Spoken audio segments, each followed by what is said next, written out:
पाकिस्तान के इस किले में मिला लव कुश का शरीर देखकर आपका भी दिमाग हिल जाएगा। दोस्तों, भूख और तंगहाली से जूझते पाकिस्तानियों को भगवान राम और उनके बेटे लव की याद आ रही है। वो लव को अपने शहर लाहौर का संस्थापक बता रहे हैं। पाकिस्तानियों के अचानक हुए इस हृदय परिवर्तन ने कई लोगों को अचरज में डाल दिया है। ये सच है कि पाकिस्तान के सबसे प्रमुख शहरों में से एक लाहौर भगवान राम के बेटे लव की नगरी रही है। इस शहर का प्राचीन इतिहास भारतीय संस्कृति से जुड़ता है। भारत में पहले भी इस तरह की बात कही जाती रही है, लेकिन क्या वाकई में लव कुश का संबंध पाकिस्तान के लाहौर के साथ है? जानने के लिए बने रहिए इस वीडियो के अंत तक। और अगर इस वीडियो में दी गई जानकारी अच्छी लगे तो इस वीडियो को लाइक और ज़्यादा से ज़्यादा शेयर ज़रूर कर देना और चैनल को सब्सक्राइब करें। ऐसे में दोस्तों, ज़रा सोचिए तब क्या हुआ जब पाकिस्तान के इस किले में मिला प्रभु श्री राम के बेटे लव कुश का शरीर। आज की इस वीडियो में रामायण का वो रहस्य हम आपको बताने वाले हैं जो ना तो किसी टेलीविजन सीरियल में आपको देखने को मिला है और ना ही यूट्यूब के किसी भी वीडियो में। आज वो रहस्य हम आपके सामने रखेंगे जो उन सभी लोगों के मुंह पर करारा तमाचा है जो ये कहते हैं कि रामायण केवल कल्पना मात्र है। आप सभी के मन में हमेशा एक सवाल आता होगा कि आखिर प्रभु श्री राम ने जल समाधि ली तो उसके बाद उनके बेटे लव कुश का क्या हुआ। आज की इस वीडियो में उसी रहस्य से पर्दा उठेगा और कई कट्टरपंथियों का मुंह बंद होने वाला है। वीडियो शुरू से लेकर अंत तक जरूर देखिएगा, लेकिन सबसे पहले प्रभु श्री राम के सच्चे भक्त कमेंट सेक्शन में जय श्री राम जरूर लिखें। दोस्तों, सवाल ये उठता है कि क्या पाकिस्तान में मौजूद लाहौर शहर प्रभु श्री राम के दोनों बेटे लव और कुश ने बसाया था? क्या प्राचीन काल में शहर का नाम लवपुर हुआ करता था? दोस्तों, इस घटना की शुरुआत होती है सन 2013 राजस्थान के जयपुर शहर से। दशहरे का पावन पर्व था। उसी उपलक्ष्य में रामलीला का कार्यक्रम रखा गया था।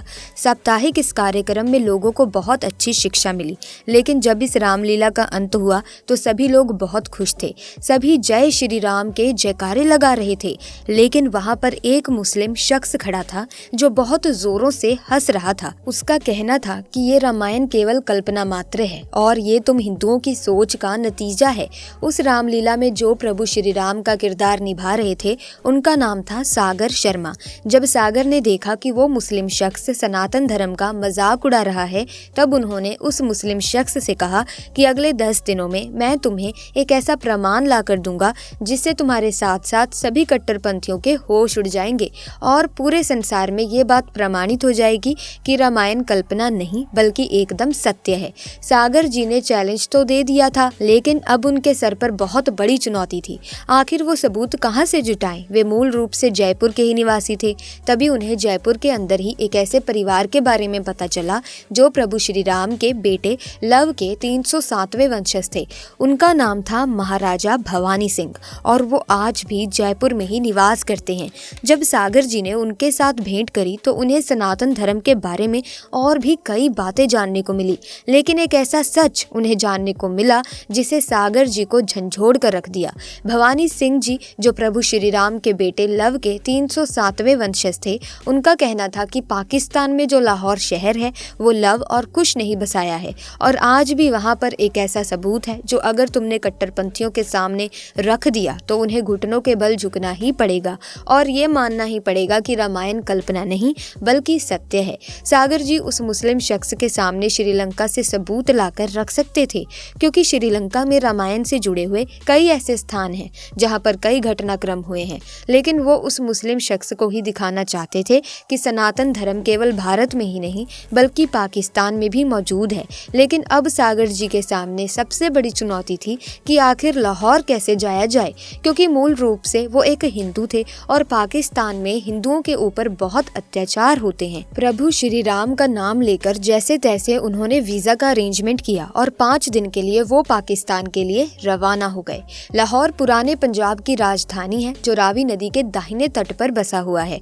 ये बहुत प्राचीन नगर है और कराची के बाद पाकिस्तान में सबसे ज्यादा आबादी वाला शहर लाहौर को ही माना जाता है। इसे पाकिस्तान का दिल कहते हैं क्योंकि शहर का इतिहास, संस्कृति और शिक्षा आज तक बहुत ही ज्यादा समृद्ध रही है।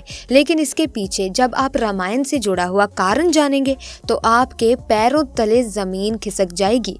दोस्तों, हिंदू मान्यता मान्यताओं के अनुसार वाल्मीकि रामायण से हमें पता चलता है कि श्री राम के जल समाधि लेने से पूर्व उन्होंने अपने पहले बेटे लव को उत्तर और कुश को दक्षिण कौशल का राज्य दिया था। दक्षिण कौशल में कुश ने कुशावती नामक नगरी बसाई थी और हिंदू मान्यताओं की माने तो लाहौर नगर का प्राचीन नाम लवपुर या लवपुरी था और इसे प्रभु श्री रामचंद्र के पुत्र लव ने बसाया था। जब सागर जी लाहौर शहर पहुंचे तो वहां पर एक बहुत ही पुराना किला था। उस पुराने किले के अंदर लव का मंदिर बना हुआ था जो प्रभु श्री राम का पुत्र था। जिस समय पंजाब में सिखों का साम्राज्य था, कहते हैं कि इस मंदिर का निर्माण उसी समय हुआ था, लेकिन हाल फिलहाल में सागर जी ने देखा कि ये मंदिर खाली पड़ा है। वहां पर सभी मुस्लिम होने के कारण कोई भी उस मंदिर को देखने करने वाला नहीं था, लेकिन इस किले के एक निश्चित स्थान पर उन्होंने वो देखा जिसे देखकर उनके रोंगटे खड़े हो गए, क्योंकि वहां पर आज भी लव की समाधि बनी हुई थी। वहीं पर उन्हें शत्रुंजय का एक अभिलेख भी मिला जिस पर साफ साफ लिखा हुआ था कि लवपुर या लाहौर आज से पहले लवपुरी के नाम से ही जाना जाता था। वास्तव में अपने इतिहास को इतना करीब से देख करके सागर जी को बहुत सौभाग्यशाली महसूस हो रहा था। उन्होंने उस पूरे किले की वीडियोग्राफी करी जहां पर ऐसे कई सबूत थे जो रामायण के साथ जुड़े हुए थे, जो ये शक को यकीन में बदल रहे थे कि सचमुच में पाकिस्तान के लाहौर शहर को प्रभु श्री राम के पुत्र लव ने ही बसाया था। सागर जी ने उस पूरे स्थान की वीडियोग्राफी करी और सबूत लेकर अपने साथ पुनः भारत आ गए। और जब सबूत उस मुस्लिम कट्टरपंथी शख्स को दिखाए तो उसकी आंखों में भी आंसू आ गए, क्योंकि उसका ऐसा मानना था कि पाकिस्तान एक इस्लामिक देश है, वहाँ पर केवल इस्लाम धर्म ही चलता है। लेकिन जब उसने देखा कि वहाँ पर सनातन धर्म का डंका कई हजारों सालों से बज रहा है तो वो भी घुटने के बल गिर गया और सागर जी से हाथ जोड़कर माफी मांगने लगा। साथ ही दोस्तों, आपके मन में एक और सवाल जरूर जन्म ले रहा होगा कि लव के बारे में तो हमें सारी जानकारी प्राप्त हो गई, लेकिन कुश जिसे दक्षिण कौशल का साम्राज्य दिया गया था, कुश ने आखिर अपने साम्राज्य का विस्तार कैसे किया? तो दोस्तों, सुनने में ये आता है कि लव ने लाहौर शहर की स्थापना करी, लेकिन कुश ने जिस कुशावती नगर की स्थापना की थी वो छत्तीसगढ़ राज्य के बिलासपुर जिले में मौजूद है। कुश ने अपना राज्य पूर्व की तरफ से चारों ओर फैलाया और आज थाईलैंड के जो राजा हैं वो भी इसी राजवंश के वंशज हैं। शायद इन्हीं कुछ कारणों से थाईलैंड के राजा को आज भी राम की उपाधि देने की प्रथा यथावत है। लेकिन आपको बता दें कि दुर्जय नामक एक असुर के साथ युद्ध करते करते कुश की मृत्यु हो गई थी और कुश का वंश आज जयपुर के भवानी सिंह के रूप में 307वें वंशज के तौर पर आज भी जिंदा है। बात अगर माता सीता की करें तो भगवान श्री राम द्वारा त्यागे जाने के बाद देवी सीता ने अपना जीवन ऋषि वाल्मीकि के आश्रम में ही बिताया, जो कि हाल फिलहाल में वर्तमान में कानपुर शहर से 17 किलोमीटर की दूरी पर बैठूर गांव में मौजूद है। लव कुश की जन्म स्थली भी यही कही जाती है। माना जाता है कि इसी स्थान पर रामायण ग्रंथ की रचना भी हुई थी। इसी आश्रम के पास एक हिंडन नाम की नदी बहती है जिसका पानी गंगा की तरह पवित्र है। इस आश्रम में माता सीता का एक मंदिर भी मौजूद है और यहीं पर माता सीता की रसोई भी बनी हुई है। ऐसी मान्यता है कि यहाँ पर जो बर्तन मौजूद हैं उन्हीं का इस्तेमाल माता सीता खाना बनाने के लिए किया करती थी। साथ ही यहाँ पर एक पेड़ भी मौजूद है जिसके नीचे बैठकर लव और कुश ऋषि वाल्मीकि से शिक्षा प्राप्त किया करते थे। भगवान राम ने जब अश्वमेघ में यज्ञ कराया था तो कोई भी राजा श्री राम के घोड़े को पकड़ने की हिम्मत नहीं कर पा रहा था। रामायण में हमें उल्लेख मिलता है जब वो घोड़ा बिठूर गांव पहुंचा तो लव कुश ने उस घोड़े को बांध लिया। जब प्रभु श्री राम की ओर से उस घोड़े को छुड़ाने के लिए हनुमान जी आए तो लव कुश ने उन्हें भी परास्त करके बंधक बना लिया और ये स्थल आज भी बिठूर गांव में बना हुआ है, जहां पर हनुमान जी और लक्ष्मण जी को लव और कुश के माध्यम से कैद किया गया था। कहते हैं इसी स्थान पर माता सीता पाताल में समाहित हो गई थी। यानी कि दोस्तों, भारत के कोने कोने से हमें रामायण के और सनातन संस्कृति के सबूत देखने को मिलते हैं, लेकिन फिर भी कुछ लोग ये बात नहीं मानते कि रामायण सत्य है। आज की जानकारी उन सभी लोगों के मुंह पर करारा तमाचा है जो रामायण को कल्पना मात्र कहते हैं। आप भी ये वीडियो उन लोगों के साथ शेयर जरूर करना जिन्हें रामायण के बारे में ध्यान नहीं है, जो अपने ही धर्म को नहीं समझ सकते। रामायण जिसके हजारों साल बीत गए, जिसके पात्रों को लेकर हमारे मन में आज भी उत्सुकता भरी रहती है कि इसमें कितनी सच्चाई है और कितना काल्पनिक। हमारे मन में हमेशा यही बात आती है कि किताबों में लिखी ये एक कहानी है जिसके बारे में किसी को नहीं पता, लेकिन हम आपको कुछ ऐसे प्रमाण अब दिखाने जा रहे हैं जिससे आपको इन बातों पर विश्वास हो जाएगा कि रामायण एक काल्पनिक गाथा नहीं बल्कि सत्य सत्य में घटित एक कथा है। ऐसे में प्रिय दर्शकों, अब हम आपको ऐसी जगहों के बारे में बताने वाले हैं जो कि रामायण के बारे में बताएंगी। इन जगहों पर रामायण से संबंधित क्या क्या घटनाएं घटित हुई थी।